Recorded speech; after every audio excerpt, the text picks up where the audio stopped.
A very good morning to you. Thank you so much for keeping it Y254 on this Wednesday morning. Welcome to another edition of Hello Day with me, Shiko Kaitani. Of course, I am taking over from my fantastic co-hosts today, and that of course would be Mr. Barry Moses and Kalami Val. Remember that SMS number is 22162 if you'd like to get in touch with us. Our social media handles are still the same. We are Y254TV both on Instagram, not to mention on Facebook, as well as Y254 channel on Twitter. Now, of course, on Wednesdays, it's all about good living, where we give you tips and tools on how to live your best life ever. And, every Wednesday, we tend to focus on health tips. And when we talk about health, we talk about the physical, but in most cases we really do forget about the emotional and mental state. And so today we want to focus on that, and that is emotional wellness. And so in studio with me today is Mwenesi Musalia, who is the founder of House of Major, which is a PR and imaging consulting firm, to discuss with us about healthy relationships and what it really does take. So karibu sana, Mwenesi. Thank you, Shiko. It's great to be here. It's great to have you. I know you're no stranger to Y254, but I think this is your first time coming on our live show. That's right, yeah. Yay! It's awesome. Great. Okay, so I know, fine, you deal a lot with, business strategy and what have you, and when it comes to marketing and PR, but success goes beyond the books and business, and it starts with personal development. Absolutely. Yeah. As an individual, if you're not feeling your best and being at your best, then it's very difficult to provide productivity to the collective. Yeah. So we try as much as possible in our trainings, in our image consulting work, to focus on the individual and make them the best version of themselves possible. Great. Okay. So what does really does self-love really have to do, and that self-appreciation have to really do with building a healthy relationship? Oh my goodness, it's everything. Yeah. That is the basis of confidence. And if you do not love yourself enough, if you do not feel that you are worthy of providing value to the world, then it's very difficult to manifest that into anything tangible. Yeah. And your mind, your body, your spirit, if you cannot feel comfortable in that. For example, if you look at certain tenets of emotional intelligence and etiquette, it's all about making the people around you feel comfortable with you, so that they can either give you opportunity, give you money, promote you, whatever it is, or give you business. But if you do not feel comfortable with yourself first, it's going to be very difficult to make others feel comfortable with you. And you know what I love about having this discussion, especially right here on Y254, when I think about my early 20s or when I was a teenager, it was such a crazy time, because you don't know what you like, you don't know who you are, you're trying to figure out what you are, like what is even your purpose on this earth. And so it's important for us to actually figure out the inner first, because many of us, and unfortunately, like you mentioned, the teenage years, the early 20s, that's when people are looking for validation in different things. You're looking at celebrities, you're looking at pop culture, you're looking at your peer circles, you're looking everywhere else except within. And within is quite difficult, because that's a time when hormones and things are like you're just crazy. So you look inside, you're like, I don't like what I see there. Let me look for it out here. But there's a trick to being able to just quiet everything and sit and look within. And so we try and work with people to give them a sense of purpose, either through meditation or any other techniques. There's a number of different techniques in our consulting work that we use to help people really center and focus on themselves first, build on that issue. There's a bit of psychological, social engagement that goes into that, and then after that, now we can explore what kind of gifts and skills and talents do you have to now make it's true. And I think it's also quite unfortunate that even our school structures doesn't really focus on the psychological aspect. 100%. Like, you just assume someone is going to be okay, but you don't know what's really going on the inside. And young people, as usual, are always battling self-esteem issues. Absolutely. Absolutely. And then even from that, people do tend in your younger years to get into toxic relationships. So let's discuss a little bit about that, the toxic rather versus the healthy type of relationships, which is what we are on about today. Tell us about those signs. What exactly is a toxic relationship? For me, one of the biggest signs of a toxic relationship would be where you are giving and not receiving anything. And if you find yourself constantly in that mire where the person that you are that you want to be with, whether it's a boss, whether it's a spouse or a potential girlfriend or boyfriend or whatever, you are the one who is always trying to make things work and trying to give of yourself. And what you're receiving back is next to nothing. That is one sign of a toxic relationship. Another sign is what you're getting back is is negative, is counterproductive, and does not fulfill your objectives. You see, part of the reason why we get into relationships in the first place, at least for me, is that there has to be something that person is adding to your life, some level of value, whether it's a friendship or whatever it is. There is a reason for you guys being together, and if that reason is not being fulfilled for whatever reason, you have to now do a self-audit and ask yourself, is it worth me pursuing this?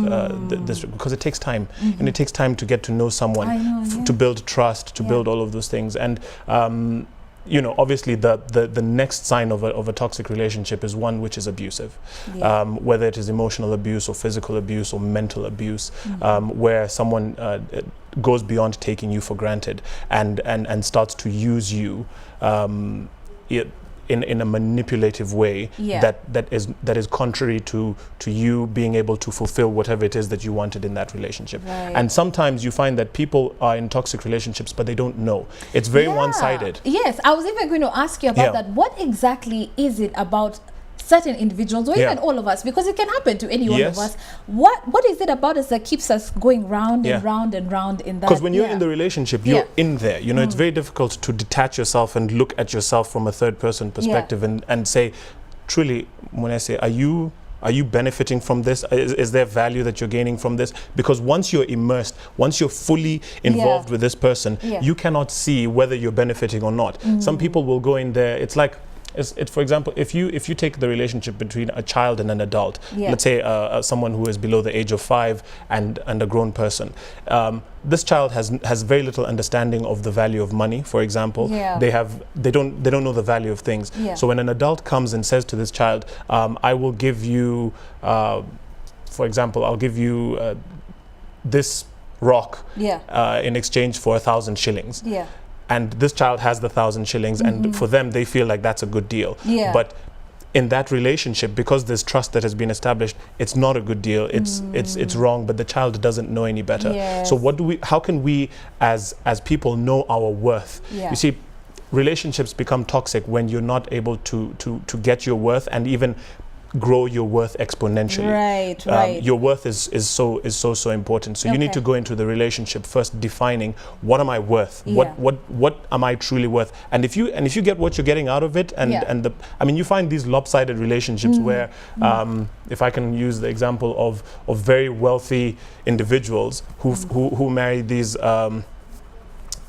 much younger people, and you know, on the one side the person is trading his wealth, and on the other side the lady, for example, would be trading her beauty or whatever it is, and everybody's getting what they want from that relationship. So it's like, you from the outside looking in, you think this is madness, but for them they're actually okay. Everybody's getting what they want out of it, and really that's what a relationship is about. All right, and so by the way, remember, we're not specifically talking about intimate relationships. This is not about, you know, man to woman, you know, kind of thing. It's you know, it goes beyond. It's about friendships. It's about family and all, like what Mwenesi said. And if you do have any questions for us, we're asking you to send them to 22162. Please begin your text message with YM254. I'm going to ask my director to actually cue some of those text messages or questions if you have any, and I'm sure Mwenesi will be happy to answer one or two of those. But that being said, Mwenesi, I want to know, especially in the case of dating, how can someone really create boundaries? Right. So dating is an interesting one. You know, that is, what are you dating for? You know, this is the first question we must ask. And are you dating to get married? Are you dating just to see? Are you dating because you are upset at the world and you're using it as a, what is the purpose of this dating? And for me, the healthiest form of dating is dating with a purpose. And so if you are dating with a purpose, then you have your end game in mind. You know exactly what you want to accomplish. And so you need to be leading and moving this relationship in that direction. And so your boundaries will be informed by the direction that you want to take. If you're in it just for a bit of fun, then you know your boundaries are pretty much open. There are no boundaries.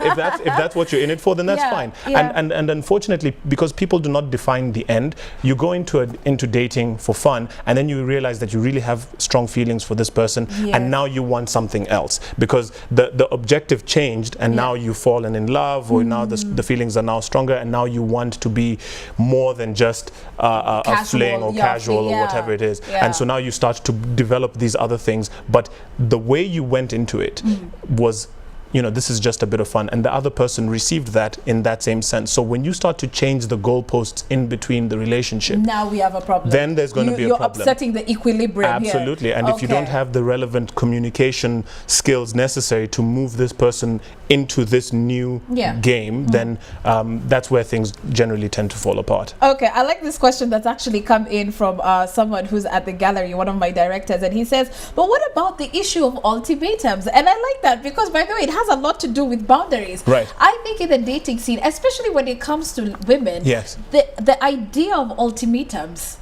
has to be there. Otherwise, this relationship, giving a guy an ultimatum and saying, listen, this is this, if this doesn't happen by this time, it has been successful. By the way, I have to say that tool kind of does work. It does work sometimes. It works for me, but it works sometimes. But you see, what happens is there's always going to be a credit and debit situation in that sense, and someone will always feel shortchanged. The best kind of thing is to have a win-win situation. Ultimatums is winner takes all. So it's like, it's my way or the highway. There's no room for you having a bit of whatever it is that you want. And that person, fine, you'll feel that you've won, but they will carry that. They will carry that baggage, and at some point when it's payback, they will come back and say, you know what, you forced me into this situation, so now it's my turn to return the favor. So rather than giving ultimatums, find a way where you can benefit and also cede a little bit of control, because that way that person does not have too much of a hold on you in the future going forward. Okay. All right. Another text message here has come in. I think this one is from Maureen, I believe. Okay. So the question here actually has a lot to do with, let me see this, about compromise actually. Right. Yeah. Is there a fine line between compromise and pretty much being a doormat? Yes. And again, it's about you yourself, and you see that this is why I love the question that you asked in the beginning. How much does loving yourself and being aware of yourself have to do with being in a relationship? If you do not know your worth, if you are not comfortable saying, in this relationship, this is what I want to get out of it, and this is how I want to grow, then you won't have anything to trade. And you will, if you don't love yourself enough in that relationship, you will find yourself being used and sometimes even abused. If you don't have something that you can say, you know what, this is the value that I'm bringing you. If you want me to keep giving you this value, then I need this from you. And that trade, because everything is a trade-off, whether you're in a boyfriend-girlfriend situation or you're in marriage, it's all bargaining, it's all trade. You will always be finding yourself in that situation where you're trading. And if you are a doormat, it means that you have nothing to trade. You're completely depleted, and there's nothing left to give. And you're dependent on that. And you're dependent, absolutely, you're dependent on that relationship for validation, because now you're empty, and now your value and your worth is being derived from that person, and that person now has you in their hands, and they play with you. And that happens a lot. Okay, like we see, of course, in the dating scene, even in friendships. I remember even in my days on campus, I mean, you'd find there's always that one person who everybody's using for something. That's right. You know, and they don't know how to say no. What's the power of saying no? This is it. And if you have the power of saying no is, there's a way to say no. You can say no, not now, or no much later. And for guys especially, we always take a no as, okay, maybe it means we will come, we will revisit. But the power of saying no is something that people need to start to practice. And it starts by knowing what you're worth, so that you know that if this is a friendship, there has to be give and take. I'm hooking you up, you're hooking me up, and that's how this thing is going to play out. Maybe it's not happening now. Maybe if I hook you up now, and you see, people think that friendships are those things that I'll be your friend no matter what.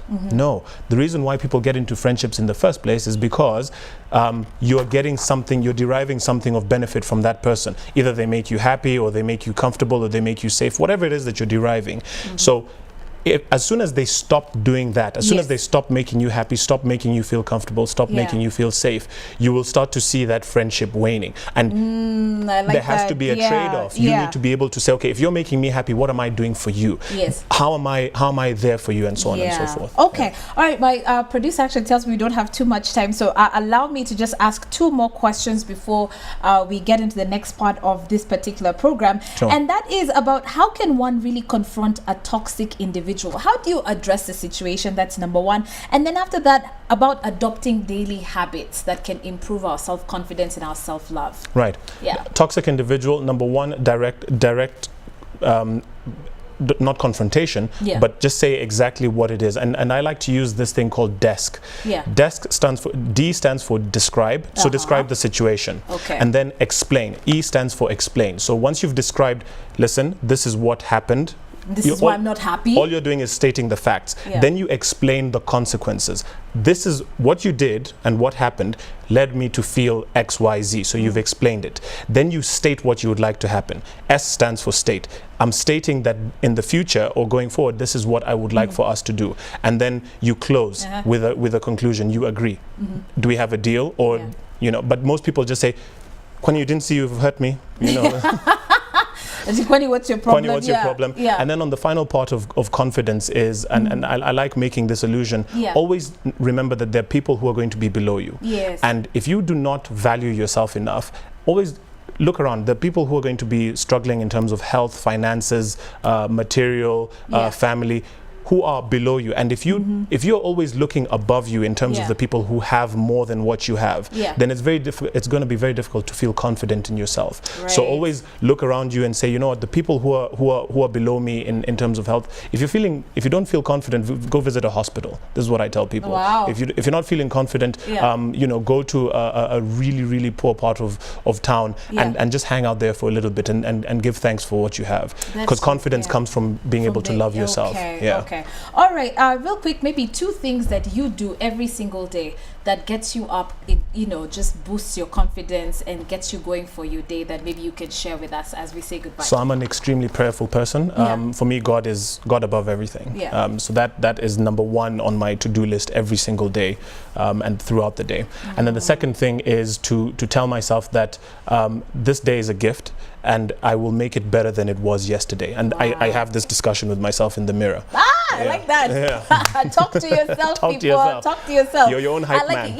So but then be your own hype man, and that should be your mantra, right? Okay, I love it. Thank you so much. You know what? We can go on and on and on and on. And you know, let me tell you that I'm pretty sure there's so many people who've just, you know, felt touched by this. I have. I also want to say a big thank you to Patrick, who's actually watching and says that he's absolutely loving the discussion. It says, by the way, great points right there. How can someone get in touch with you, Mwenesi, real quick, in case you know, they actually do want to have a one-on-one consultation? So I've recently gone on social media now, mainstream, with some of the image consulting work I do. I have a channel called Get Yours with Mwenesi on YouTube. I have it. It's also on Facebook and Instagram and a few of those other places. So you can get my contacts on that. Get Yours with Mwenesi. All right, you heard it yourself. Get Yours with Mwenesi. You can check it out, of course, on YouTube, and you can get some fantastic tools and tips on how to live your best life ever. A big thank you to Mwenesi Musalia, founder of House of Major, in studio with us discussing emotional health on this Wednesday.